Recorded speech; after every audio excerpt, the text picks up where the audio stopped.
Salam sejahtera untuk kita semua. Saya Erni Darmayanti, dosen Fakultas Hukum Universitas Potensi Utama. Di kesempatan kali ini saya akan memaparkan bagaimana cara penulisan karya tulis ilmiah pada program studi hukum Fakultas Hukum Universitas Potensi Utama. Yang pertama kali dilakukan adalah kita akan menentukan judul dari karya tulis ilmiah yang akan kita buat. Judul dalam karya tulis ilmiah harus dibuat terbaru dan inovatif untuk menarik minat pembaca. Pada judul harus dibuat dalam huruf kapital dan berukuran 18 pt. Kemudian judul juga dibuat dalam bahasa Inggris dan menggunakan huruf kapital pada huruf pertamanya dengan ukuran tulisan 11. Kemudian diikuti dengan nama penulis 1 dan nama penulis 2 dengan ukuran tulisan 11. Berikutnya diikuti dengan afiliasi dari penulis pertama, diikuti dengan alamat, kota, kode pos, negara dengan ukuran 10. Dan berikutnya juga diikuti dengan afiliasi pada penulis kedua dengan alamat, kota, kode pos, negara dan ukuran 10 juga. Kemudian email penulis pertama, email penulis kedua dengan ukuran 10. Karya tulis ilmiah harus memuat abstrak. Nah, abstrak dalam karya tulis ilmiah hukum harus memuat pendahuluan, metode penelitian, hasil penelitian dan pembahasan beserta kesimpulan, di mana abstrak ini minimal 150 kata. Dengan menggunakan ukuran tulisan 10 untuk tulisan Times New Roman, Justified yaitu rata kiri dan rata kanan.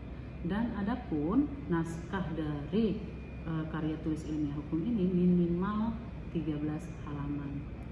Nah, kalau kata kunci itu merupakan variabel-variabel penting pada judul karya tulis ilmiah peneliti. Berikutnya, abstrak juga harus dibuat dalam bentuk bahasa Inggris.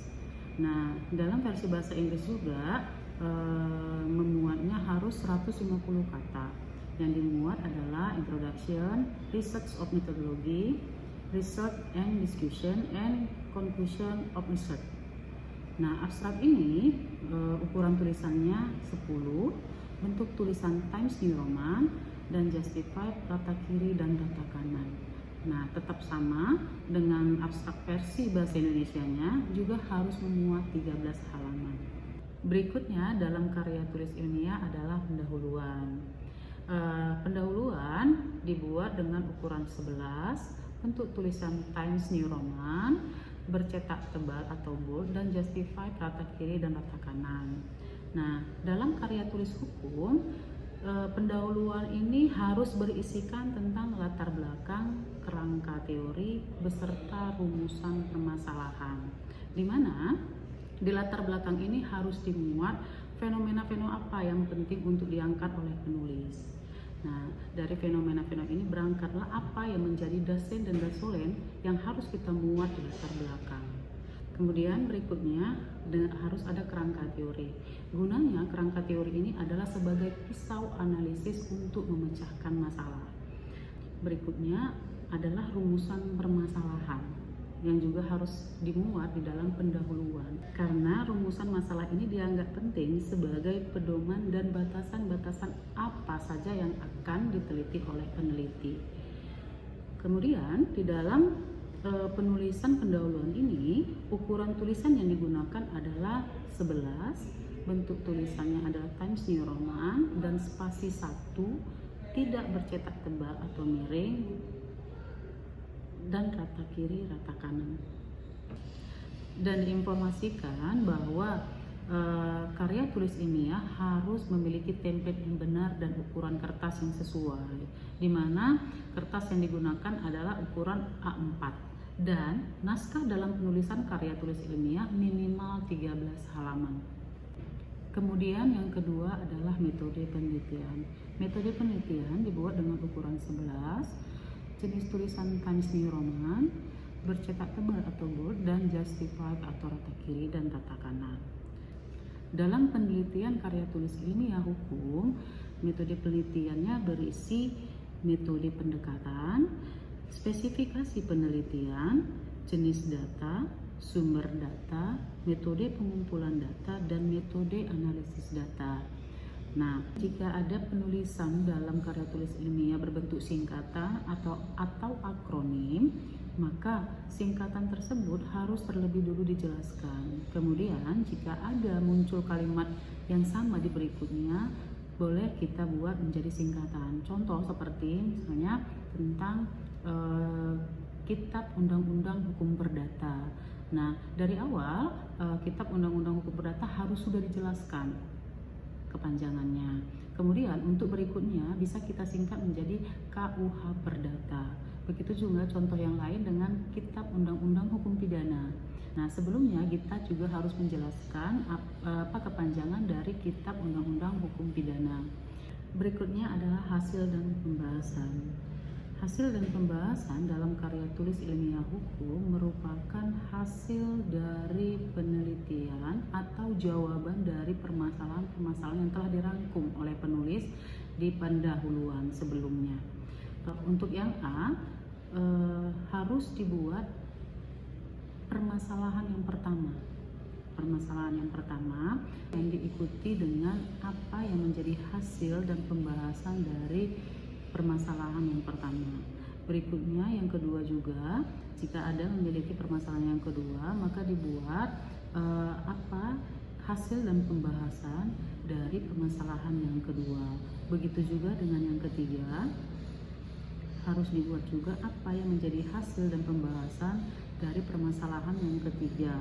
Nah, jika dalam hasil dan pembahasan memiliki tabel dari hasil penelitian, maka peneliti bisa menyesuaikan sesuai dengan template yang ada, yang tertera di sini. Begitu juga dengan apabila hasil atau pembahasan memiliki gambar, maka peneliti dapat mencantumkannya sesuai dengan format yang ada.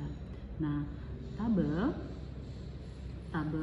menggunakan ukuran 10, tulisannya Times New Roman, dan jika ada kata-kata atau simbol yang dapat membingungkan pembaca, penulis dapat menghindari penulisannya.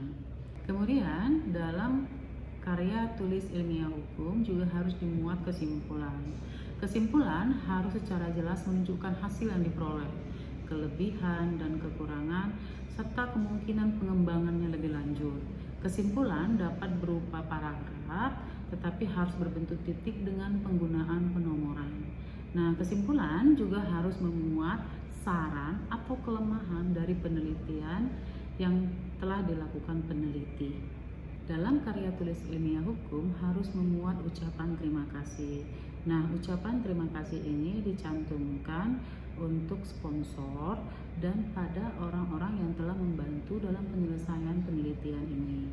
Kemudian yang terakhir yang harus dimuat dalam karya tulis ilmiah hukum adalah referensi.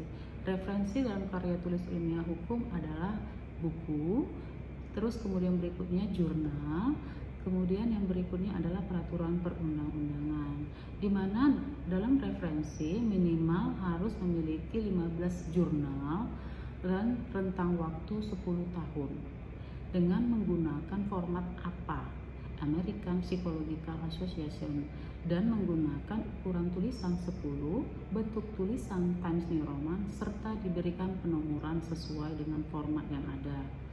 Template akan memberikan nomor kutipan secara berurutan dalam tanda kurung 1, tanda baca kalimat mengikuti tanda kurung, rujuk hanya ke nomor referensi. Nah, jangan menggunakan ref atau referensi kecuali di awal kalimat. Referensi adalah yang pertama. Kemudian untuk catatan kaki harus terpisah dengan superscript. Tempatkan catatan kaki berada di bawah kolom yang telah dikutip. Jangan memasukkan catatan kaki dalam referensi. Nah, dan gunakan huruf untuk catatan kaki pada tabel. Demikianlah pemaparan saya tentang tata cara penulisan karya tulis ilmiah hukum. Semoga pemaparan saya ini dapat membantu dan bermanfaat bagi peneliti. Sekian dan terima kasih.